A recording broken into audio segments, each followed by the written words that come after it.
Bonsoir et bienvenue dans le Grand JT. Tout de suite le sommaire. Quel avenir pour le pass sport et plus généralement pour l'activité physique à l'école?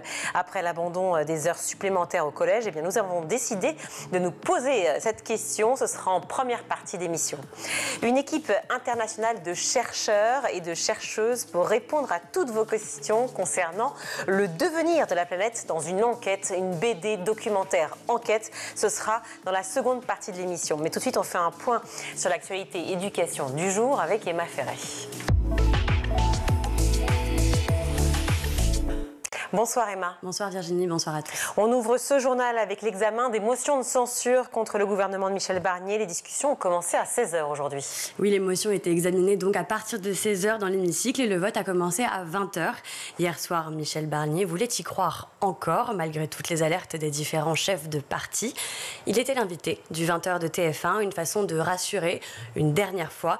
Mais certains, à l'image d'Éric Coquerel de la France Insoumise, ne sont pas convaincus. Donc je comprends qu'il essaye de réagir et de sauver ce qui peut l'être, mais c'est peine perdue. La motion de censure que je vais porter pour le nouveau Front populaire va être adoptée. Michel Barnier sera le premier premier ministre de la Ve République depuis 62 à être battu, mais à la différence de M. Pompidou en 62, on peut dire que celui-ci finalement avait le peuple derrière lui. Il y a eu ensuite une dissolution et une majorité donnée au général de Gaulle. Là, au contraire, le peuple, la majorité de la population est très largement derrière cette volonté que ce gouvernement s'en aille et même que le chef de l'État s'en aille parce qu'ils n'ont plus de légitimité. Éric Coquerel, joint par France Inter ce matin. Et à l'heure des tractations, Emma, les analyses et scénarios politiques forcément se succèdent. Bah oui, à quoi bon pourrait-on se demander? Dans les médias aujourd'hui, c'est un peu le mot d'ordre. On sait ce que l'on perd, mais on ne sait pas ce que l'on gagne. Alors on pourrait aussi le dire comme ça. Les différentes figures du monde politique s'interrogent, elles aussi. Jean-François Copé, maire Les Républicains de Meaux, était sur RTL ce matin. Un changement de gouvernement ou de Premier ministre ne changera strictement rien à la problématique. Qu'est-ce qui peut conduire Madame Le Pen à trouver que, puisque c'est les noms qui circulent, Monsieur Lecornu ou Monsieur Bayrou, au prétexte que maintenant il serait réputé plus aimable avec elle, va changer quelque chose? Monsieur Cazeneuve? Mais attendez, Monsieur Cazeneuve, il va plaire à Madame Le Pen. Elle renverse Monsieur Barnier pour avoir mettre au socialiste Non mais enfin, écoutez, tout ça c'est bien gentil, mais je rappelle un petit détail. Les Français, ils demandent quoi? Ils demandent pas la proportionnelle, qu'on entend toute la journée, qui va sanctuariser l'instabilité parlementaire. Ils demandent qu'on remette de l'ordre dans le pays. Et on est en train de le faire. C'est-à-dire que vous avez un ministre de l'Intérieur qui prépare une loi, Bruno Retailleau, qui prépare une loi sur la lutte contre le trafic de drogue, sur les polices municipales, sur l'immigration. On est en train d'essayer de remettre de l'ordre dans les comptes. Et Madame Le Pen explique, elle, à des Français qui demandent qu'on rétablisse l'ordre, non, moi je mets tout par terre parce que je voudrais qu'on passe la loi sur la proportionnelle. Alors que l'Élysée est de retour à la case départ et est obligée de revenir sur le casse-tête de Matignon, Nathalie Delattre, la ministre chargée des relations avec le Parlement, était-elle sur France Info. En tout cas, il va bien falloir qu'une solution soit trouvée si, encore une fois, la censure est votée en fin de soirée. Il va falloir qu'il y ait des bougées. Sinon, nous allons rentrer, nous sommes déjà dans une crise, un début de crise institutionnelle. Il va falloir effectivement que des bougées soient réalisées par différentes personnes. Parce que sinon, nous allons vers un renversement de gouvernement tous les 2 mois, 2-3 mois. Une crise institutionnelle, dit la peut-être ministre sortante. Une fracture politique aussi. Pour Gilles Finkelstein, il est secrétaire général de la Fondation Jean Jaurès. Il était au micro de Jérôme Chapuis, lui aussi sur France Info ce matin. Il y avait une grande fragilité et Michel Barnier est issu d'un parti qui est un des plus petits partis de la majorité et surtout, et c'est peut-être ça l'élément sur lequel il faut réfléchir quand on se projette pour l'avenir, il n'était à la tête que d'une petite minorité. Dans tout régime parlementaire qui se respecte, on réussit à construire, même si c'est difficile, des majorités. Dans une assemblée extrêmement divisée. Dans une assemblée extrêmement divisée, comme elle ne l'a, là pour le coup, 11 groupes parlementaires, nous n'avons jamais connu ça sous la Ve République. Donc oui, c'est divisé, oui, c'est difficile, mais il va falloir faire quelque chose. À l'heure où l'on parle, la France s'apprête donc à voir peut-être tomber son gouvernement. C'est la première fois depuis 1962. Et oui, un vote inédit à la veille d'une grande journée de mobilisation aussi inédite demain. Celle-ci s'annonce très suivie, notamment du côté des enseignants. Oui, il y a du ras-le-bol du côté des grévistes. Ils sont près de 65% attendus parmi les établissements du premier degré. Alors dans le viseur, notamment le passage d'1 à 3 jours de carence en cas de congé maladie, la réduction de 100 à 90% de rémunération en cas d'arrêt et la non-reconduction du versement d'une prime en soutien au pouvoir d'achat. Alors des dizaines de mobilisations, elles sont prévues partout en France alors que le gouvernement ne tient qu'à un fil. Dans le reste de l'actualité, les élèves français ne progressent toujours pas en mathématiques selon une dernière étude. Oui, déjà bonnet d'âne la France en 2020, mais l'étude Teams qui déjà compare la performance des systèmes éducatifs d'une cinquantaine de pays différents est parue ce matin et les élèves de CM1 et de 4e dont le niveau a été évalué sont toujours loin d'atteindre le podium. Ils sont même avant-derniers, juste devant les élèves chiliens. Alors leur score, 84 points contre 522 pour les autres pays de l'Union européenne et 529 points pour le reste de l'OCDE. Le test porte notamment sur les fractions et les nombres décimaux, ce qui désavantage les petits Français puisqu'ils les abordent bien plus tard que par exemple les anglo-saxons. Alors l'écart entre le niveau des garçons et des filles dans la matière lui tend en revanche à se stabiliser, même si ces dernières restent encore un peu à la traîne. Alors si c'est toujours pas ça en maths, la chute de l'Hexagone dans la discipline a tout de même été stoppée, mais ce n'est toujours pas suffisant pour côtoyer les top 3 avec les pays comme la Corée du Sud, le Japon ou la Lituanie. Et on termine ce journal par un jeu lancé par l'Observatoire des inégalités. C'est un Monopoly un peu particulier, Emma. Oui, un jeu de plateau imaginé par l'Observatoire afin d'aborder et de sensibiliser aux questions de discrimination. Ce Monopoly propose une mise en situation très concrète et impose un principe de réalité. Alors, jouer avec les règles qui reflètent en réalité les inégalités et les discriminations de la société. Pour ça, il faut entrer dans la peau d'un personnage, découvrir comment les règles s'appliquent en fonction de son sexe, son âge, sa couleur de peau, sa catégorie sociale et son handicap. Après la partie, le temps de débat débute par la réaction des joueurs face aux règles injustes auxquelles ils ont été confrontés. Les échanges sont alimentés par des données, des explications fournies par l'équipe de l'Observatoire. Alors enfin voilà, une réflexion entre joueurs pour trouver des solutions pour rendre la société plus juste. C'est exactement le but de ce Monopoly. De quoi peut-être éviter les traditionnelles querelles entre la rue de la Paix et la rue de Courcelles. Merci beaucoup Emma. Abandon des heures supplémentaires pour les collégiens. Peu de mesures suite à ces Jeux Olympiques et Paralympiques. Alors comment redorer l'image du sport à l'école? Redéfinition du passeport, ciblage des quartiers prioritaires. Et tout cela sur fond de lutte contre la sédentarité. On en parle tout de suite dans le Grand JT.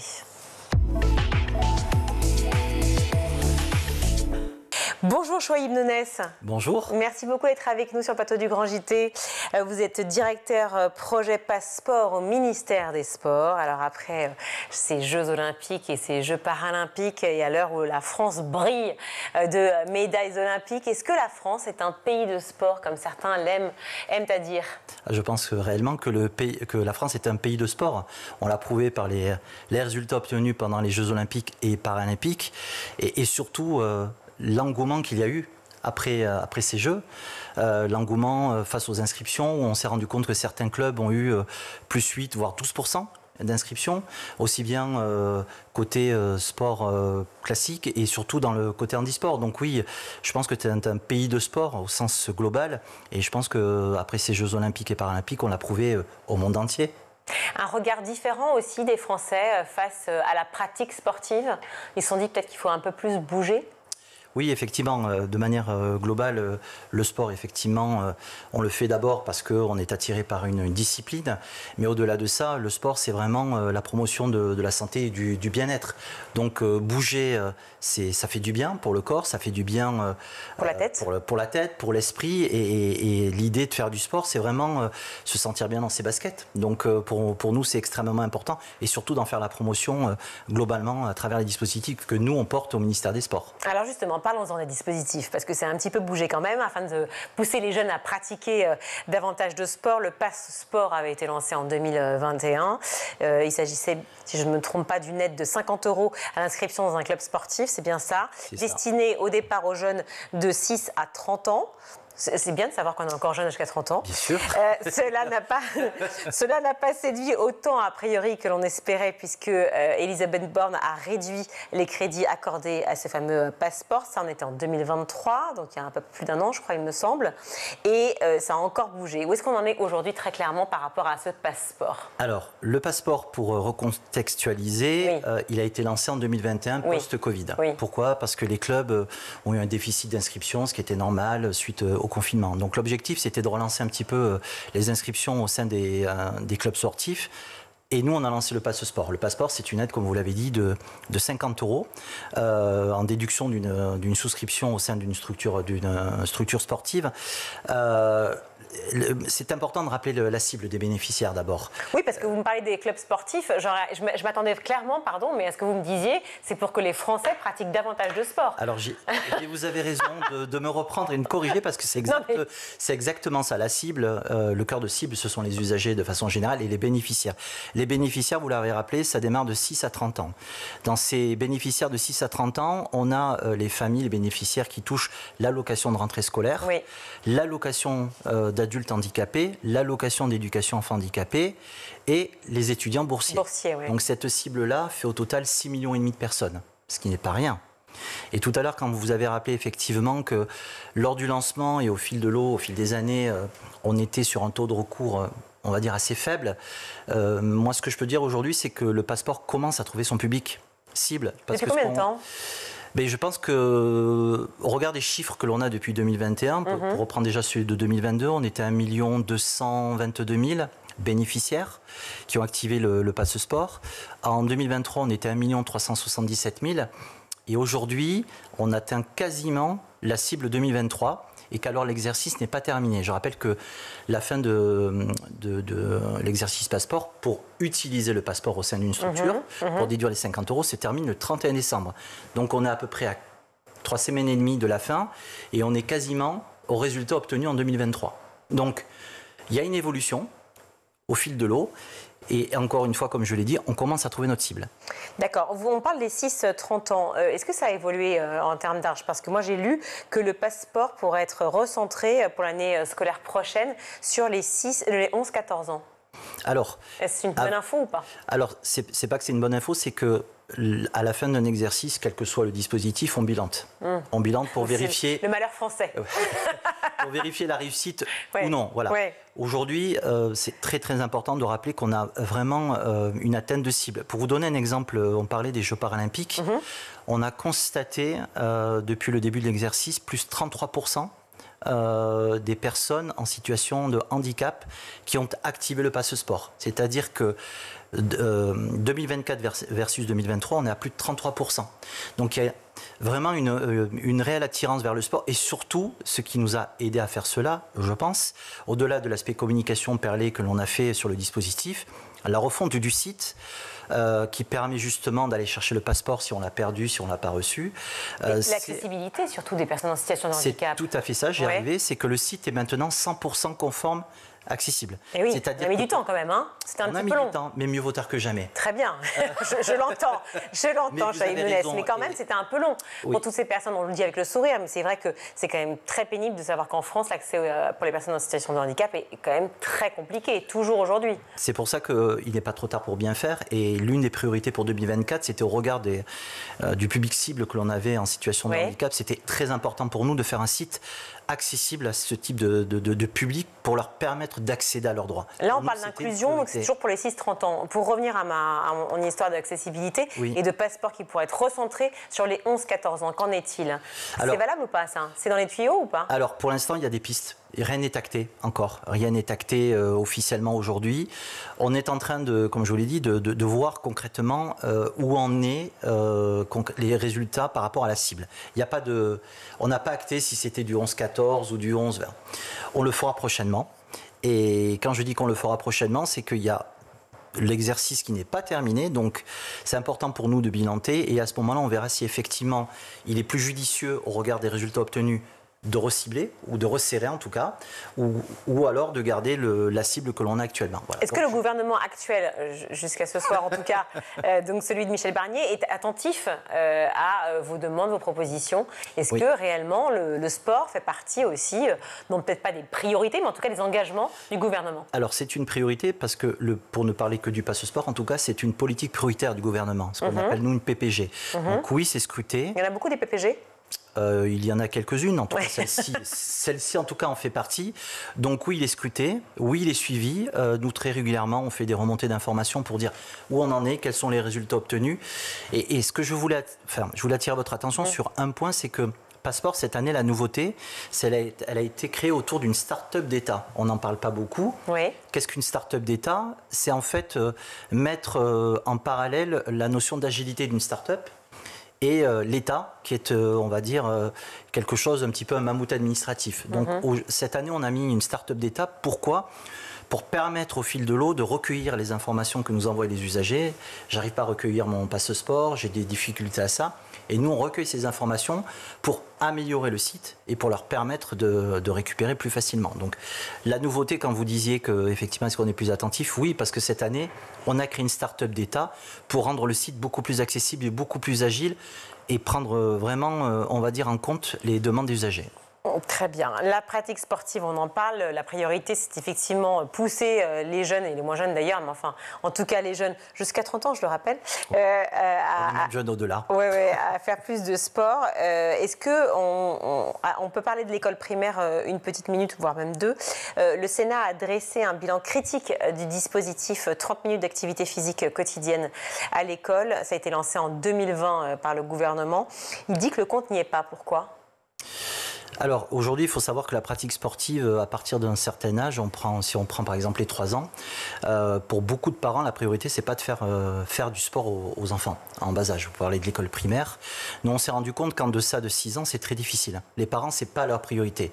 Nous, pour information, régulièrement, on sonde, on fait des enquêtes auprès des bénéficiaires, des parents, pour savoir où on met le curseur et à quel moment. Beaucoup de parents nous disent: moi, avant 6 ans, je ne peux pas mettre mon fils, je ne peux pas mettre ma fille parce que ce n'est pas une priorité. Le mettre où, pardon? Activité sportive, mais oui, mais au sport. À l'extérieur de l'école, vous parlez? À l'extérieur ou bien dans une activité extrascolaire. Donc, oui, pour eux, ils ont beaucoup de difficultés, justement, à mettre leurs enfants avant 6 ans à la pratique sportive au sein de l'école ou bien dans une structure extérieure. Pour bien comprendre, quand vous dites beaucoup de difficultés, ce sont des difficultés financières, c'est d'accès parce que financièrement c'est trop lourd, parce que c'est trop compliqué en organisation, parce que c'est pas la priorité tout simplement, parce qu'ils disent que c'est pas important. Alors c'est un peu tout. C'est d'abord une organisation. Ouais. Voilà, c'est une organisation. Ce sont des enfants en bas âge. C'est pas pour une priorité pour leurs enfants de faire une activité, et c'est aussi un blocage des fois financier. Souvent, oui.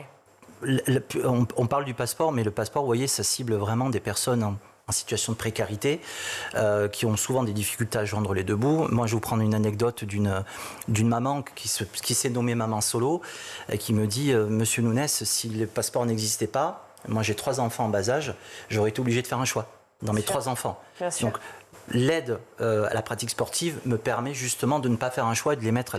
Donc vous voyez, on parlait de frein, mais oui, c'est un vrai frein pour beaucoup de familles, malheureusement, qui ne peuvent pas avoir accès au sport s'ils n'ont pas un coup de pouce financier. D'accord, donc vous avez dit effectivement, le préalable, le préambule, c'était de dire certaines familles, c'est compliqué effectivement de mettre les enfants au sport. Donc du coup, vous avez proposé 30 minutes d'activité physique quotidienne à l'école, sauf que le Sénat est critique par rapport justement à ce qu'on appelle le APQ. Pourquoi ? Mais pourquoi? Parce que quand vous lancez toujours un dispositif, il faut que qu'on critique. Non, on peut tout critiquer. De toute façon, tout est perfectible. La perfection, elle fait pas partie de ce monde. À chaque fois qu'on lance un dispositif, que ce soit 30 minutes pour bouger ou les 2 heures de sport au collège ou le passe-sport, vous voyez, on parlait du passeport, il faut du temps pour que ça prenne. Il faut du temps pour que ça rentre un petit peu dans les mœurs et dans les habitudes. Donc, ce temps-là, souvent, nous met en difficulté par rapport aux résultats obtenus. Et souvent, ce qu'on nous fait remonter, vous avez mis tel dispositif, telle activité a été mise en place, mais le compte n'y est pas. Oui, effectivement, le compte n'y est pas. Mais le temps, en fait, que ça se mette en marche, le temps que ça prenne, oui, les résultats souvent ne sont pas affichés et ne sont pas ceux que l'on attend. Donc, mais dire que c'est une question de temps, enfin, je l'entends, parce que c'est la lourdeur administrative, co, bon, pas de problème. Mais sauf que là, on parle de mettre en place 30 minutes d'activité quotidienne, d'activité physique quotidienne. Activité physique quotidienne, ça veut dire quoi? Parce que c'est la critique aussi qui a été faite par de nombreux professeurs de PS, d'éducation physique et sportive, en disant ce n'est pas vraiment de l'EPS, on ne sait pas vraiment ce que c'est. Ça veut dire quoi? Est-ce que c'est une surcharge? Et c'est ce qui est d'ailleurs émis dans le rapport en question du Sénat, en disant que c'est une surcharge supplémentaire dans un temps scolaire déjà limité. Que répondez-vous? Alors, nous, on fait toujours la promotion du bien-être et de la santé. Voilà. Pour nous, bouger, je ne dirais pas que c'est une surcharge, mais c'est un complément d'activité physique. Oui. Pour nous, c'est important vraiment d'inscrire le fait de bouger dès le plus jeune âge. Mais aucun professeur de PS ne sera pas d'accord avec vous sur ce sujet-là. La question, c'est comment ça a été mis en place à l'école? Il y a eu une réflexion avec l'éducation nationale, avec l'ensemble des rectorats. C'est pas nous qui décidons du jour au lendemain de dire, voilà, en centrale, on décide et on fait. Non, il y a toujours une concertation. Comment on fait? Qu'est-ce que vous en pensez? Est-ce qu'on expérimente? Est-ce qu'on fait? Est-ce qu'on est... Voilà. Donc, il y a toujours eu une concertation. Il y a toujours eu, on va dire un sondage pour voir si effectivement, donc, globalement, on va dire, ça a été accepté. Mais vous avez raison, c'est critiqué parce que le compte n'y est pas, mais en tout cas, ça a été. Enfin, nous, on concerte toujours et on essaie toujours de fédérer. Donc, que vous dire de plus? On pourra toujours critiquer, mais pour nous, vraiment, on fait la promotion de la santé et du bien-être. Seuls 42% des écoles primaires ont mis en œuvre de certaines manières l'APQ, donc l'activité physique quotidienne, pour plus de la moitié de leurs élèves. Donc ça veut dire quand même que même si ça a été constaté, même si on cherche à l'avoir, il y a quand même une problématique d'organisation. Est-ce que c'est aussi parce que... Qui dispense ces cours-là? La demi-heure par jour, la demi-heure quotidienne. Mais de façon générale, ce sont des professionnels de ces activités qui viennent dispenser ces activités, et ce sont également les éducateurs d'éducation physique. C'est eux qui dispensent ce type d'activité. Et encore une fois, quand vous parlez de chiffres, il faut toujours prendre des pincettes. Moi, je tiens vraiment à dire qu'un dispositif, il mettra toujours du temps à prendre. Il mettra toujours du temps à, quand on parlait tout à l'heure d'organisation, c'est pas une surcharge, c'est vraiment comment insérer et comment faire prendre un petit peu la mayonnaise. Donc aujourd'hui, elle prend au fil de l'eau, et je pense que voilà, ce sont des choses qui marcheront au fil du temps. Alors, au fil du temps, il y a aussi, on vient de parler de l'école primaire, il y a le collège. Oui. Et vous l'avez évoqué, les 2 heures de sport en plus par semaine. Ce n'est pas 2 heures par semaine, c'est en plus par semaine. Donc, c'est le gouvernement qui a expérimenté ce programme. Donc, le gouvernement dont vous faites partie, parce que je rappelle que vous êtes directeur projet Passeport au ministère des Sports, Chouaïb Nounès. Et donc, pendant 2 ans, dans 300 collèges, non pas 700 comme prévu initialement, d'après les chiffres que j'ai, et vous allez me confirmer, effectivement, il y a une expérimentation de ces 2 heures de plus par semaine. Ça veut dire combien d'heures ont expérimenté ces fameux collèges par semaine d'éducation physique et sportive? Alors, 2 heures plus. Alors, vous avez raison. Ça a été lancé en expérimentation en 2022-2023. Oui. Ensuite prolongé en 2023-2024. L'expérimentation, elle a ciblé un peu plus de 70 collèges, d'abord, pour vérifier si effectivement il y avait, on va dire, une prise, on va dire, si ça marchait concrètement dedans. En 2023-2024, on l'a élargi à 700 collèges dans les réseaux d'éducation prioritaire. D'accord, donc mes chiffres ne sont pas bons. 300, c'est faux, c'est 700. Alors, on est à 700. On vise 700, on est à 700. Donc, de 73 collèges, on est passé à 700. Voilà. Donc, c'est 2 heures de sport. Pourquoi? En fait, encore une fois, c'est faire toujours la promotion de la santé et du bien-être au collège. Et ça permet vraiment à des personnes qui sont très éloignées du sport de façon générale, en plus de l'éducation physique et sportive qu'ils ont, de faire 2 heures de plus de sport au collège. Donc ça, c'est une réalité, et c'est encore une fois pour nous la possibilité d'allier les 2 heures qui sont obligatoires de sport, d'éducation physique et sportive, les heures d'éducation physique et sportive, aux 2 heures de sport au collège. Donc pour nous, suite à l'expérimentation, ça a été une réussite, parce que ça a bien pris. Alors, je ne comprends pas pourquoi le projet est mort-né, excusez-moi, mais je vois bien on parle d'abandon des heures au collège, mais avec un recentrement sur les collèges de REP+. Oui, alors, quand on dit un abandon, ce n'est pas un abandon, c'est qu'on a voulu généraliser sur l'ensemble des collèges. Oui. 2 heures Et au lieu que ce soit généralisé, on reste, si vous voulez, sur le réseau d'éducation prioritaire. Et pourquoi ? C'est là où sensiblement, c'est plutôt le public cible qui répond le plus à cette demande-là. Tout à l'heure, on parlait des personnes en difficulté, en précarité financière, et dans ces réseaux d'éducation prioritaire, c'est souvent ces familles, oui. Ces enfants qui n'ont pas la possibilité, très souvent, de faire du sport, ou en tout cas qui sont éloignés du sport. Donc pour nous, c'est indispensable, et c'était indispensable vraiment de recentrer. Parce qu'à un moment donné, vous voyez, tout à l'heure, on parlait de globaliser, de généraliser. Quand on s'éparpille trop, on va dire que le dispositif se dilue. Le fait de recentrer vraiment là où ça a marché, c'est là où on aura plus d'impact. Mais tous les autres collégiens n'ont pas besoin de ces 2 heures supplémentaires ? Alors, s'ils en ont besoin, mais pour l'instant, on resserre là où il nous semble que les jeunes en ont le plus besoin. Alors, ce n'est pas du tout pour sectoriser, c'est que se dire, voilà, on a commencé en 2022-2023 en expérimentation en réseau d'éducation prioritaire. Ouais. On étend à peu près 700 collèges. Et encore une fois, nous, on bilane toujours ce que l'on fait. L'idée, c'est pas de dire on fait des dispositifs, on étale et puis il n'y a personne au bout du fil. Il n'y a personne. Donc aujourd'hui, c'est les réseaux d'éducation prioritaire.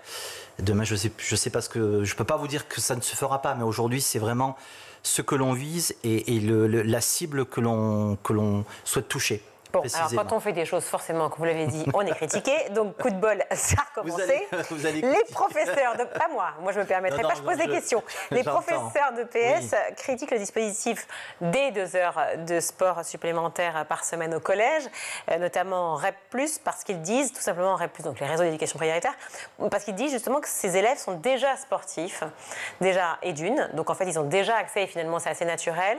Est-ce que c'est vrai? Première question. Et deuxième question, dans la foulée, et qu'en plus, ces 2 heures ne sont pas assurées par des enseignants diplômés. Alors, je ne dirais pas que ce qu'ils disent, ce n'est pas vrai, parce qu'ils sont plus proches des élèves. Nous, ce que l'on constate, c'est qu'il y a une demande de ce public cible de faire du sport. En plus, c'est que très souvent, les 2 heures qu'ils font au collège ne sont pas suffisants. Voilà, je fais 2 heures de PS et comme vous le savez, les heures de PS, c'est très souvent des disciplines très variées. Voilà, j'ai envie de faire. Oui, mais faire le PS, c'est pas juste tu fais un tour de terrain, après on se reparle. Hein. On n'est pas là pour se défouler. Enfin, faut quand même remettre les choses dans leur contexte. L'éducation physique et sportive, c'est une vraie matière à part entière. Et la preuve en est qu'on a des médaillés français exceptionnels. Donc c'est vrai que quand les critiques faites sur les enseignants qui ne sont pas diplômés, c'est la question que je vous pose. Est-ce que c'est une réalité et pourquoi vous avez opté pour cette Alors ce sont des professionnels. Hein. Quand je dis c'est professionnels, ça veut dire quoi? Ce sont des professionnels. Alors non, ce sont des professionnels de l'éducation physique. Hein. Ce sont des personnes professionnelles formées pour il faut encadrer ces jeunes-là. Donc on peut pas imaginer que l'État dispense ces 2 heures de plus au collège avec des personnes encadrantes qui ne sont pas formées. Donc ces personnes sont formées. Ce qu'ils disent, c'est faux. Ces personnes sont formées. Mais ils sont formés à quoi? Ils ont un BAFA? Ils ont quoi? Alors, je ne connais pas l'ensemble des diplômes, mais ils sont formés. Okay. Ils sont formés on va dire, à l'éducation physique. Ils sont pas peut-être aussi bien formés que le souhaiteraient peut-être des professeurs d'éducation physique, mais ils le sont. Voilà. Pour nous, c'est impensable de mettre des personnes au contact de jeunes élèves à l'initiation au sport de façon générale, si derrière ils ne sont pas formés. L'argument sur le fait qu'ils ce sont déjà des élèves sportifs, que répondez-vous? Il faudrait donc en fait le généraliser à tous les élèves, à tous les collégiens français. Alors, je ne sais pas si tous les élèves sont sportifs. Moi, j'ai été moi-même collégien. J'ai eu beaucoup d'amis qui... En REP+, aussi? Ah oui, parce que là, c'est le sujet. Hein. Ah oui, en REP+. Ouais. Voilà. Et donc, en fait... Et beaucoup d'élèves ne sont pas sportifs. Moi, j'avais des amis qui étaient en REP comme moi et qui n'étaient pas du tout sportifs. Donc... Moi, pour l'avoir côtoyé, pour l'avoir fait, je dirais que tous les élèves, beaucoup le sont, mais tous ne le sont pas. Donc généraliser et dire dans les REP, tous les élèves sont déjà sportifs, moi j'en doute un peu. La pratique sportive semble toujours un peu déclassée, c'est vrai, par rapport aux autres matières. On se dit toujours, bon, bah, c'est pas grave, ça leur fait du bien, ils sortent se balader. Pourquoi on en a encore là et pourquoi surtout les infrastructures qui sont toujours un peu vieillissantes, dont on sait qu'elles doivent être rénovées, pourquoi ça passe toujours à la trappe ou alors en tout cas ça met du temps à se faire? Ne me répondez pas que c'est le temps long de l'école, je ne vous entendrai pas. Non, nous il faut savoir que chaque année, régulièrement, on est en contact avec les services déconcentrés et les acteurs en fait qui suivent l'ensemble de ces structures. Et nous, on se tient au courant des structures qui sont vieillissantes ou des structures à rénover. On sait également que sur certains territoires, ils souffrent d'un manque de structures d'accueil. Ben oui, bien sûr. Ça, on en est conscient. C'est pour ça qu'aujourd'hui vient à nous un recensement global des structures sportives. On essaie de voir où est-ce qu'en fait il faut qu'on mette le paquet. Se dire, voilà, nous... Mais il y a de l'argent pour ça, hein. Il y a des budgets alloués pour ça. Dans le budget 2025, par exemple, est-ce qu'il y a une petite case avec rénovation des infrastructures sportives des collèges et des lycées français? Je veux dire que c'est quasi obligatoire parce que là, on touche à la sécurité. Voyez, si à un moment donné, on laisse des structures vieillissantes, c'est finalement la sécurité des gens qu'on met en péril. Alors je vous dirais oui, on est très sensible à ça et oui, on fait très attention à ça. Donc nous vraiment, on a un recensement assez régulier. Alors c'est pas nous, encore une fois, de notre ministère qui... Non, nous on a des structures, on a des acteurs qui nous accompagnent sur le sujet, qui nous alertent en nous disant attention, telle structure n'est plus adaptée, telle structure n'est plus en capacité de recevoir. Voilà. Donc nous on est très sensible à ça et justement tout à l'heure on a évoqué les structures également en capacité d'accueillir les personnes à mobilité réduite. Oui. Ça on le fait, on est très vigilant aussi. Et d'ailleurs, vous voyez sur le site Passeport, quand vous cliquez dessus, quand vous allez, les familles ont la possibilité directement d'aller chercher les structures près de chez elles qui sont en capacité d'accueillir les personnes en situation de handicap. Donc oui, on est très vigilant et on fait très attention à la sécurité des personnes et pour nous, c'est une priorité. Une priorité, effectivement, que l'on voit là en REP+, en espérant que ça s'ouvre effectivement à tous les collèges français et surtout dans les endroits où les infrastructures sont assez... pauvres, vieillissantes. Oui, vous avez raison. Mais en tout cas, nous, on est vigilants à tout ça et on essaiera d'œuvrer le plus possible pour faire la promotion du sport et que la France reste une nation sportive. Merci beaucoup, Chouaib Nounès, d'être venu sur le plateau du Grand JT. Merci à vous pour votre invitation. Je rappelle que vous êtes directeur du passeport au ministère des Sports. Voilà, il s'appelait des JO aussi et JOP, mais voilà, ça y est. Ça y est, ça reviendra bientôt dans les Alpes. Oui, absolument. N'oublions pas, attention, on va revoir les grands sportifs. Exactement, espérant que vous soyez là chez nous sur School TV pour en parler. Merci beaucoup. Merci à vous. On va marquer une courte pause, on se retrouve.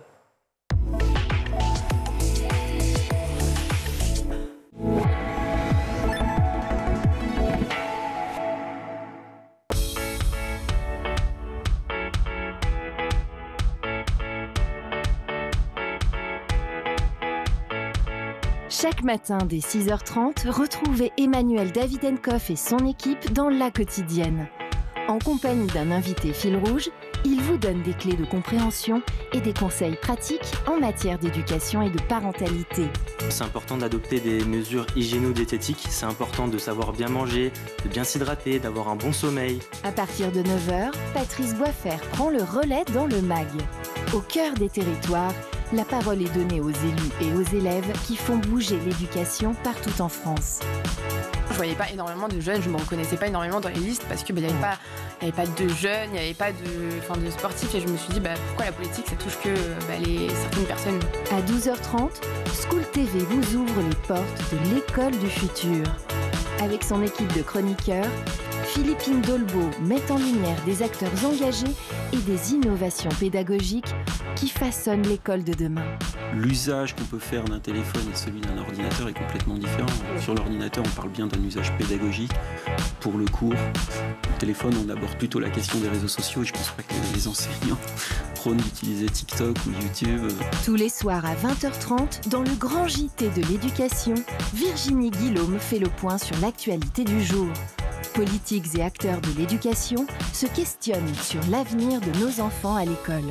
Le double objectif de tout ce que nous avons fait, qui est la boussole de toute l'action, c'était deux objectifs que j'affichais toujours, c'est-à-dire un, hausser le niveau général des enfants de France, deuxièmement, baisser les inégalités, donc rapprocher les plus défavorisés du reste du groupe et que tout cela monte, ce que j'appelle parfois niveler par le haut. Chaque samedi et chaque dimanche, Malika Ménard reçoit une personnalité qui raconte ses souvenirs d'écolier et dévoile sa vision de l'école d'aujourd'hui et de demain. L'amour devrait être enseigné à l'école, l'empathie devrait être enseignée à l'école, la vraie éducation civique, l'amour de l'autre, l'amour des plantes, le respect de l'environnement profond, l'alimentation vraie, ça devrait être enseigné à l'école. School TV, imaginons ensemble l'école de demain.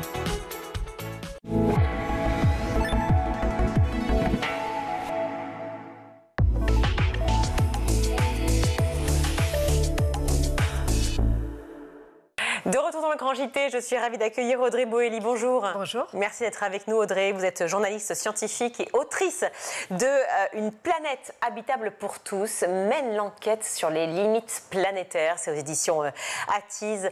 Vous parlez d'enquête, c'est le sous-titre, évidemment, de ce enquête, cette, j'allais dire bande dessinée, mais c'est vraiment une bande dessinée documentaire. On apprend beaucoup de choses.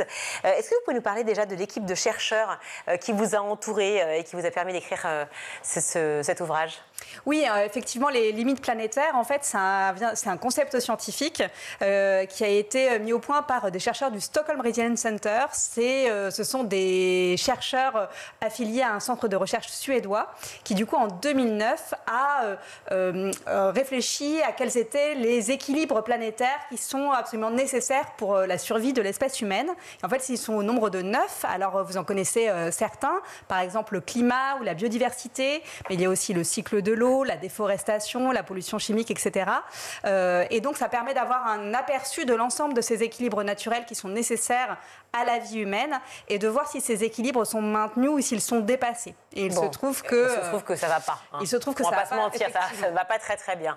Alors justement, vous avez parlé, on va y revenir précisément justement sur ces limites planétaires, mais vous parlez d'enquête dès le départ, non seulement parce que ces chercheurs-là, eux-mêmes ont mené l'enquête, si je puis dire, mais surtout aussi, est-ce que c'est une façon de plonger le lecteur, en l'occurrence les plus jeunes, dans un format qui est peut-être plus ludique, qui permet eux-mêmes de les mettre à la découverte de des fameuses choses qui ne vont pas sur notre planète? Alors, qui vont ou qui ne vont pas, parce que dans ce docu-enquête, en fait, nous explorons les gestes qui sont positifs ou négatifs pour l'environnement. Ouais.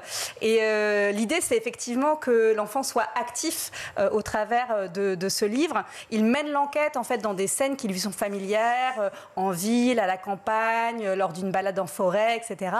Et il va devoir chercher dans des doubles pages, en fait, des actions.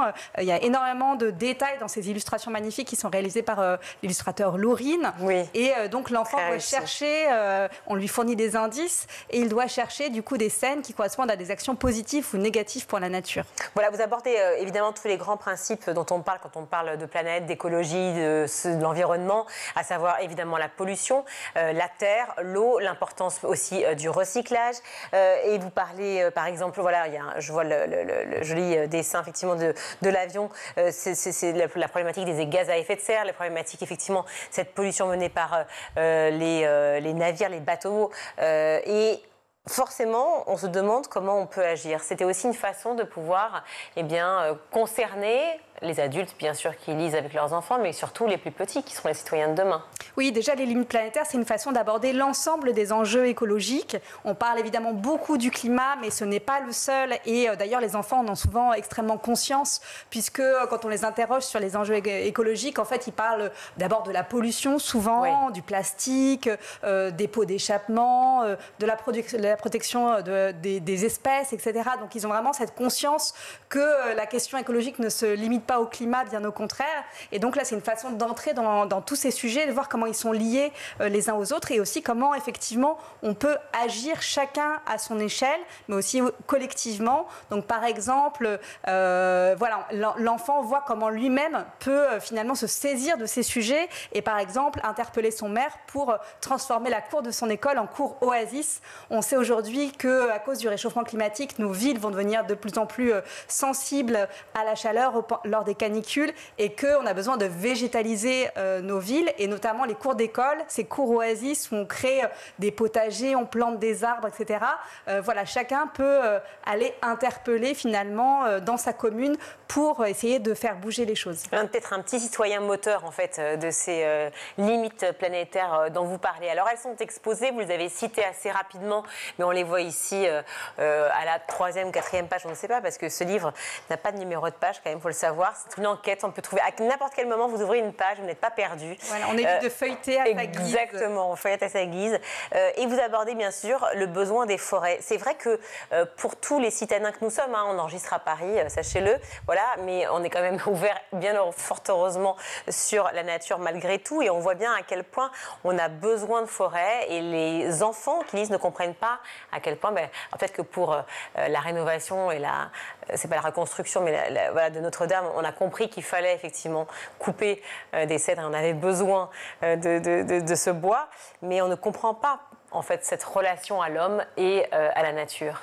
Alors c'est vrai qu'il y a des choses vraiment instinctives sur justement ce lien avec la nature que les enfants ont naturellement. Mais ce qui est intéressant là, c'est de se poser la question du lien aussi entre tous les sujets écologiques. Parce qu'en fait, toutes ces limites planétaires, elles sont liées entre elles. Par exemple, un arbre, évidemment, la forêt abrite la biodiversité. 80% de la biodiversité se trouve en forêt. Mais un arbre, c'est aussi essentiel parce que c'est un puits de carbone. Ça permet d'absorber le CO2 qui produit, entre autres, le réchauffement climatique. Mais un arbre, c'est aussi ce qui va permettre de créer la pluie, en fait, d'alimenter le cycle de l'eau. C'est 2/3 des pluies, en fait, sur les continents qui sont dues à la végétation parce que les arbres, comme nous, transpirent. C'est ce qu'on appelle l'évapotranspiration. Et c'est ça qui crée aussi le cycle de l'eau à l'échelle locale. Donc, on apprend justement, en lisant ce livre, en menant l'enquête, et bien qu'en fait, tous ces éléments de notre environnement sont liés entre eux et que notre meilleur allié, en fait, eh bien, c'est la nature. On est interdépendants. En fait, c'est le message qui est donné. Est-ce que c'est enseigné à l'école, ça, par exemple, dans les cours de SVT ? Alors, c'est partiellement enseigné, mais les enseignants ont aussi besoin de support, en fait, pour justement pouvoir présenter l'ensemble de ces enjeux écologiques. Et ce livre est aussi un support qui peut être utilisé par les enseignants. Les enfants sont tellement motivés que vous vous rappelez qu'il y a des enfants qui ont rédigé une déclaration européenne des droits de la planète et du vivant. Ça a été présenté au Parlement européen, quand même, ce n'est pas rien. Et elle comporte 18 articles. Est-ce qu'on peut peut-être rappeler quelques articles phares de cette Alors, il y a un article qui est particulièrement marquant, c'est celui qui prône pour que la nature ait des droits. Les droits de la nature, en fait, c'est un concept qui est porté notamment par des associations un peu partout dans le monde, mais aussi en France. Et l'idée, c'est que la nature puisse être finalement une entité juridique qui se défend elle-même des atteintes des activités humaines et qu'elle a un droit aussi à exister et à se défendre légalement. Alors, on parlait des forêts. Il y a bien sûr l'agriculture, qui est un sujet qui revient sur le devant de la scène pour des raisons politiques, économiques, pour des raisons aussi de valeur, je trouve, si je peux me permettre de donner ce message-là. Mais c'est grâce à la nature, clairement, vous le dites, que nous pouvons nous nourrir. La façon dont nous produisons notre alimentation doit permettre de la préserver. Est-ce que c'est toujours le cas? Et c'est la question que vous posez. Alors, peut-être sans déflorer, mais quand même une réponse à cela. Oui, ça c'est extrêmement important puisqu'évidemment l'alimentation c'est le fondement de tout et pour ça on a besoin de la nature, on a besoin de sols fertiles, on a besoin de la biodiversité, des insectes qui pollinisent nos cultures et donc on doit prendre soin de cette nature par notre agriculture. Aujourd'hui, on voit bien que ce n'est pas le cas. En Europe, on a perdu 80% des populations d'insectes en seulement 30 ans et ça principalement à cause de la pollution chimique, de l'utilisation des pesticides tout simplement. Cette agriculture, elle détruit aussi par exemple la qualité de nos sols, la partie fertile de nos sols. Donc il y a vraiment un besoin de changer de modèle agricole quand on parle d'environnement, quand on pense souvent au climat et à la décarbonation de notre énergie. Mais en fait, on ne va pas y arriver si on ne change pas aussi notre modèle agricole et on ne passe pas à un modèle beaucoup plus respectueux comme par exemple l'agroécologie qui est vraiment qui respecte les cycles de la nature et le fonctionnement de la nature. Donc ça veut dire arrêter d'utiliser des pesticides, des engrais chimiques et cultiver vraiment en respect de la nature et de la biodiversité. Les enfants se posent souvent la question, peu importe l'âge d'ailleurs, de savoir si on peut à la fois avoir des convictions écologiques, on veut protéger notre planète et en même temps pouvoir laisser nos agriculteurs survivre et vivre de leur métier. Tout à fait, et ça c'est extrêmement important parce qu'il y a un énorme mal-être et aujourd'hui c'est complètement affolant de se dire que lorsqu'on est agriculteur, en fait on n'arrive pas à vivre de son métier et donc ce qui doit être fait, c'est aider les agriculteurs à une transformation de ce modèle agricole et qu'ils soient rémunérés finalement pour les services qu'ils rendent à la nature, en fait, pour l'enrichissement des sols, pour la préservation de la biodiversité. En fait, on doit accompagner cette transformation. C'est absolument, absolument essentiel. Un point sur l'eau. J'aimerais bien qu'on puisse répondre à une petite question que vous posez, mais que je trouvais assez amusante. D'où vient l'eau qui sert à arroser le champ de céréales? C'est vrai qu'on se pose toujours la question de cette eau qui n'est pas forcément bien utilisée, mal utilisée, qui quand même est à disposition dans tous les foyers. Et pour autant, de temps en temps, dans les actualités, on voit que, elle n'est plus potable à tel endroit parce qu'effectivement, il y a eu des pluies diluviennes, parce qu'il y a eu des drames absolus. Là, quand on parle juste de l'eau qui sert à arroser le champ de céréales, peut-être refaire un point sur cette importance. Oui, alors l'agriculture est l'activité humaine qui consomme le plus d'eau. En France, c'est 60% de notre eau, en fait, qui est utilisée pour l'agriculture. Et donc, ce qui est important, il est important de se rendre compte que finalement, on va avoir de moins en moins d'eau dans les décennies à venir. Pourquoi ? Eh bien, à cause du changement climatique, principalement. Et ça sera encore aggravé si on continue de couper nos forêts. Mais dans tous les cas, la ressource en eau va se réduire. Et donc, il faut que l'ensemble des activités humaines, dont l'agriculture, consomment moins d'eau. Or, aujourd'hui, on est plutôt dans finalement une dynamique un peu inverse, c'est-à-dire que on vit plus de sécheresse et donc on a envie d'irriguer toujours plus. Donc évidemment, c'est incompatible avec moins de ressources en eau à venir. Donc il faut repenser là aussi quelle culture, en fait, selon la région, selon finalement la disponibilité de l'eau à venir. Parce qu'on est, et là on le voit bien, sur des tensions qui s'accentuent parce qu'il y a d'autres utilités à l'eau, parce que c'est l'eau potable, parce que c'est l'eau pour d'autres activités industrielles, pour la production énergétique. Donc ça, ce partage de l'eau, en fait, il doit être discuter à l'échelle, c'est des questions de démocratie participative, très localement, de se dire comment on veut utiliser cette eau. Évidemment, nos agriculteurs font partie de ces utilisateurs de l'eau et doivent être autour de la table pour déterminer ce partage de l'eau. C'est très important. Cette très belle image de la montagne, évidemment, la montagne, quand on en parle, on l'imagine souvent enneigée, on imagine les glaciers, enfin, ces vues absolument somptueuses. Mais ce réchauffement climatique est là. Est-ce qu'il faut aussi réfléchir à une nouvelle montagne, une montagne de demain, qui sera peut-être plus une montagne d'été, ou en tout cas repenser autrement pour ne pas laisser tomber nos amis montagnards? Oui, tout à fait. Là aussi, on est sur une problématique liée à l'eau, puisqu'aujourd'hui, il y a malheureusement beaucoup de stations qui essayent de compenser le fait qu'on a de moins en moins de neige, et ça sera encore le cas dans les décennies à venir. Et pour ça, c'est des grandes quantités d'eau qui sont utilisées pour fabriquer, par exemple, de la neige artificielle. Là, on le voit, on va entamer la saison d'hiver, et donc vraiment, en fait, on ne peut pas se dire effectivement, si on prend de l'eau pour la neige artificielle, c'est de l'eau qu'on n'aura pas pour l'agriculture, c'est de l'eau qu'on n'aura pas pour les milieux aquatiques, pour l'eau potable. Et donc, de la même façon, voilà, la nécessité de s'adapter. Et plus on s'adapte tôt, plus on peut adapter les activités de montagne. Comme vous le disiez, il y a énormément de façons de profiter de la montagne. Moi-même, j'adore la randonnée, par exemple.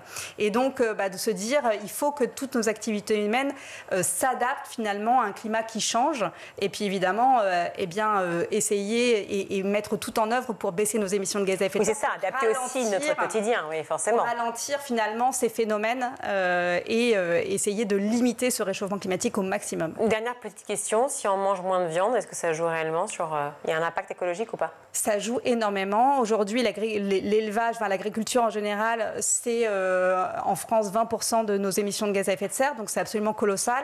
L'élevage pèse très lourd à cause du méthane émis par les ruminants, notamment les bovins. Et donc cet élevage, c'est aussi 3/4 des terres agricoles qui sont consacrées à l'élevage. Donc c'est absolument énorme, donc c'est des grandes quantités d'eau. C'est aussi un des principaux moteurs de la déforestation. Donc c'est une action absolument nécessaire aujourd'hui, manger moins de viande pour essayer de respecter à la fois le climat, la ressource en eau et limiter la déforestation. Parce que vous savez que sur le recyclage, par exemple, il y a eu une espèce d'idée, fausse idée ou pas, je ne sais pas, mais qui court à Paris, où on recycle tous et en fait, finalement, ça termine dans la même benne. Alors peut-être qu'aussi, il faut peut-être se séparer, de réfléchir à ces fake news, à cette désinformation, ou en tout cas, avoir la bonne.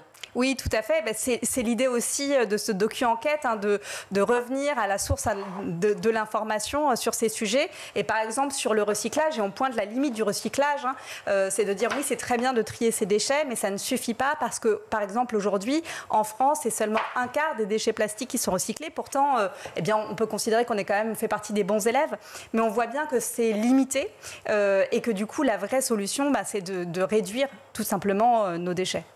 Merci beaucoup Audrey Boelly d'être venue sur le plateau du Grand JT. Je rappelle donc votre docu-enquête, BD docu-enquête, voilà, qui s'appelle Une planète habitable pour tous. Audrey Boelly mène l'enquête sur les limites planétaires. Les illustrations sont de Lourim et c'est aux éditions Attise. Merci mille fois d'être venu sur le plateau du Grand JT. Tout de suite, on va retrouver le meilleur de School TV avec le Zap.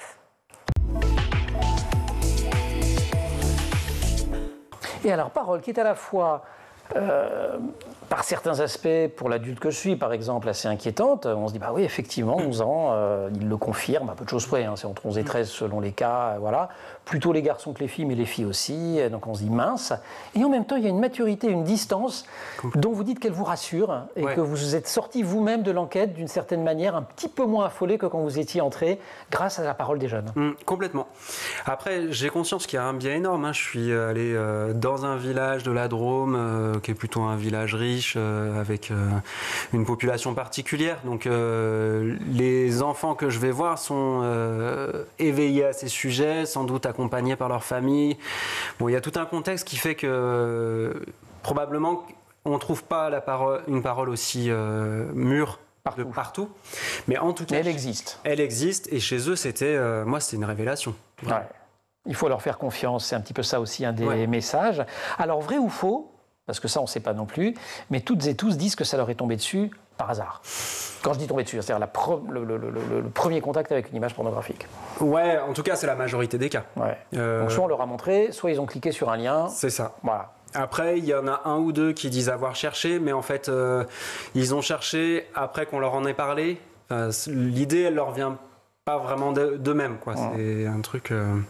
Par contre, quand on leur pose la question de l'âge, alors ils savent tous que c'est interdit avant de 18 ans, ils ne savent pas forcément expliquer pourquoi c'est dangereux, mais ils savent que c'est interdit. En revanche, quand on leur demande à quel âge il faudrait fixer l'interdiction, en fait, ils donnent à peu près l'âge qu'ils avaient quand ils en ont vu en premier. C'est assez drôle comme scène. Elle est un peu folle, hein, cette scène. C'est le moment où ils parlent de ça, où ils débattent si la 6e c'est suffisant, ou la fin de 6e. Ouais, voilà. C'est ça. Ça paraît un peu fou, et je pense qu'effectivement, ils se rassurent eux-mêmes d'avoir vu ces images jeunes, mais que c'est pas si grave, quoi. C'est ça. Ce que c'est que l'EARS, donc ce dont je parle depuis l'introduction, l'éducation à la vie affective, relationnelle et sexuelle. Beaucoup de parents, d'éducateurs, d'enseignants aussi ne sont pas forcément familiers avec ce terme, alors que dans les faits, la loi impose des sessions justement d'EARS depuis 2001. Tout à fait. L'EARS, c'est l'éducation à la vie affective, relationnelle et sexuelle. Et son objectif, c'est vraiment d'aider et d'accompagner les adolescents dans leur développement d'eux-mêmes, de leurs relations et trouver leur place dans le monde. Et donc, on va aborder un ensemble de sujets qui parlent à la fois des dimensions biologiques, psycho-émotionnelles, juridiques, sociales, et qui vont aider les jeunes vraiment à développer leurs relations à soi, aux autres et au monde. Qu'est-ce qui a tant changé? Tu disais que ça fait 24 ans que tu es sur le terrain. Il y a 24 ans et maintenant, en ce qui concerne notamment le paysage en France, en ce qui concerne les jeunes. Le problème, c'est que je pense qu'il y a une forme de violence qui s'est un peu désinhibée. Une violence qui était, on va dire, qui existait, il ne faut pas le nier, qui était peut-être, on va dire, contrôlée parce que certains jeunes, on arrivait, on va dire, un peu à les canaliser, à essayer de pouvoir les maîtriser. Mais aujourd'hui, on est rentré dans il y a une nouvelle génération qui est difficilement contrôlable.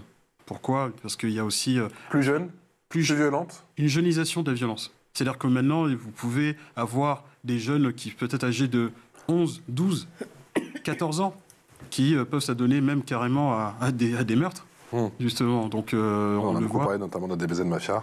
Oui, c'est ça, exactement. Donc, le narcotrafic où ils baignent très facilement, où ils ont cette facilité. C'est-à-dire qu'eux, ils sont soit derrière les barreaux, à l'étranger, ils peuvent recruter à travers les boucles Telegram, Snapchat, où on sait que ces jeunes sont hyper consommateurs.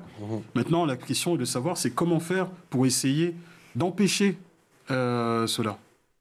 Il y a un triptyque, pour moi, qui me paraît qui est important. Prévention, ensuite la répression et surtout la sanction. Et donner sens aussi à la sanction.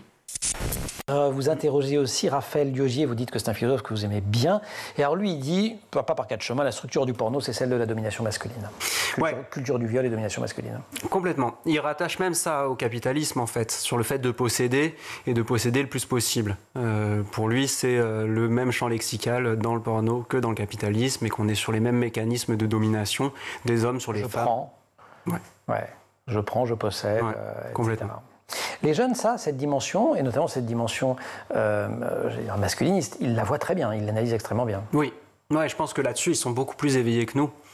Ils sont moins pétris de cette société, ils ont moins eu le temps d'être conditionnés par cette société, et du coup, ils ont sans doute un regard qui est plus neuf et plus moderne que nous sur ces questions de rapport homme-femme. Ouais. Ce qui était d'ailleurs très rassurant. Moi, c'est une des choses qui m'a le plus plu dans les discussions que j'avais avec eux. Et ce qui rassure aussi quand on vous regarde, néanmoins, ce qui est moins rassurant, c'est quand on s'interroge sur comment diminuer l'emprise du porno sur les vies en général, celle des jeunes en particulier. Et vous dites là, c'est pas évident du tout, ces images-là, comment on les déconstruit. Alors Liogier, Raphaël, le philosophe, suggère il dit si on ne produit pas d'autres fantasmes, on va rester sur les fantasmes d'avant. Donc en fait, il faut répondre aux fantasmes par le fantasme, d'une certaine manière. Ouais, elle est intéressante sa réflexion à ce moment-là. Et c'est ce qui me pousse, moi, à aller à Barcelone pour voir le tournage d'un film porno alternatif. C'est en fait comment on peut déconstruire ces fantasmes et qu'est-ce qu'on peut proposer d'autre à la place. Un tiers des adolescents ont été exposés à la pornographie, et ce, dès 12 ans. Quel impact ça a sur le développement affectif et relationnel des jeunes ? Énorme, les impacts sont vraiment très importants. Ce qui est étonnant, c'est qu'il y a 5 ans, on ne pouvait pas parler de la pornographie de cette façon. On marchait vraiment sur des œufs. C'était trop tabou, quoi. Oui, on n'osait pas dire la pornographie pour les mineurs, c'est pas bien. Donc on disait tout le temps, c'est pas bien, c'est pas mal, mais ça peut faire du mal, etc. Aujourd'hui, on peut vraiment le dire parce qu'il y a d'études qui le montrent. Ça a des conséquences à la fois physiques, psychologique, sociétale, sur la confiance en soi, l'image de son corps, comment est-ce qu'on perçoit son corps, la sexualité, les relations sexuelles. Il y a des nouvelles normes dans toutes les pratiques sexuelles qui doivent être faites. Il y a beaucoup d'injonctions, des nouvelles injonctions sur la sexualité. Et il y a tout ce qui tourne autour de l'égalité homme-femme, de la perception de la femme, de l'homme. Du consentement qui n'est pas représenté dans la pornographie mainstream. Il y a énormément de choses qui viennent et qui viennent trop tôt, notamment dans le développement psycho-affectif de l'adolescent, dans la façon dont le cerveau de l'adolescent se forme, qu'il n'est pas prêt à pouvoir recevoir des images aussi crues, aussi violentes. Et on voit à quel point aujourd'hui, à l'école, on a des insultes, on a des termes qui sortent de la pornographie, les questions lors des interventions à la sexualité, elles sont crues, on sent qu'elles sont pas adaptées à leur âge, quoi. Elles sont pas adaptées à leur âge, et puis même parfois on en entend certaines qu'on n'aimerait pas entendre tout court, enfants ou adultes, parce qu'ils voient des choses. De toute manière, c'est l'industrie aussi de la pornographie. C'est le phénomène de l'addiction. Il faut proposer des vidéos qui soient plus violentes, plus transgressives, pour faire en sorte que les gens restent. Les mineurs sont un vrai... plus on les accroche tôt, bien sûr, plus ce seront des consommateurs importants plus tard, qui paieront beaucoup aussi. Il ne faut pas oublier qu'il y a toute la dimension de l'industrie. Et donc, tous ces éléments font que c'est un vrai enjeu pour les mineurs. Et que ce n'est pas pour rien que la loi interdit le fait de montrer de la pornographie aux mineurs. Eux, sur le moteur de recherche sur Internet. Coup de feu, coup de batte, coup de hache, coup de couteau, parfois sur le chemin de l'école, d'autres fois ça se passe à la sortie d'école. Il y a souvent des blessés, il y a aussi malheureusement très souvent des morts. La violence chez les jeunes, c'est pas nouveau. Mais encore une fois, ce qui change, quand même le sentiment que c'est la gravité des actes et surtout, Abdoulaye Kanté, la récurrence. Oui. C'est une multiplication de ces actes. Comme j'expliquais, c'est qu'on est dans il y a une nouvelle époque où on voit que des jeunes maintenant, point à rien, point à regard, ou peut-être souvent ils se montent la tête sur les réseaux sociaux, vont se dire tiens, écoute, voilà, il a mal parlé à un tel ou une fille, on va aller le fracasser. Et le phénomène de Rix, ça commence comme ça. C'est qu'à partir de 11-12 ans, c'est vraiment un phénomène à part. Hein. On n'est pas dans le narcotrafic. Non, c'est vraiment rien à voir. Non, mais si on regarde bien aussi, les motifs, ce sont des motifs utiles. On le voit des fois, par exemple, des bagarres où, quand on interpelle certains jeunes, c'est qu'ils sont même incapables de dire même pourquoi même ils ont... Ils ne se souviennent même plus pourquoi ils ont participé à telle bagarre. Quoi. Juste simplement, voilà, par effet de masse, juste simplement, le suivisme. Le suivisme. Et quand on discute avec ceux-là, c'est qu'ils sont déjà dedans, mais après, des fois, certains ont un parcours des fois, ils entraînent aussi ceux qui, à la base, n'ont rien fait, mais peut-être pour avoir ce sentiment d'appartenance et se dire que, tiens, ben voilà, on est parti, excusez-moi du terme, on est parti les niquer, c'est bon. Et après, ça va balancer ces vidéos-là sur les réseaux sociaux. Donc, et après, on se vend sur les réseaux sociaux. On se vend sur les réseaux sociaux et pareil, il y aura toujours cette espèce de surenchère de plus en plus. Et c'est vrai que nous, en tant que policiers, donc on est très vigilants là-dessus parce qu'on a ce qu'on appelle la plateforme Pharos, qui est une plateforme qui permet justement de détecter des contenus qui sont violents. Et pour aussi les signaler. On incite aussi des fois les parents aussi, on sensibilise les parents pour qu'ils puissent faire attention, surtout bien contrôler les réseaux sociaux. C'est la fin de cette émission. Merci à vous tous de nous avoir suivis. Merci à toute l'équipe qui a préparé cette édition. Aujourd'hui, à la réalisation, c'est Xavier Sanchez, le son, Héloïse Merlin, le maquillage, Laure Eudemont, Laura Girard et Emma Ferret à la rédaction. Très belle soirée à tous. On se retrouve bien évidemment demain. Ciao.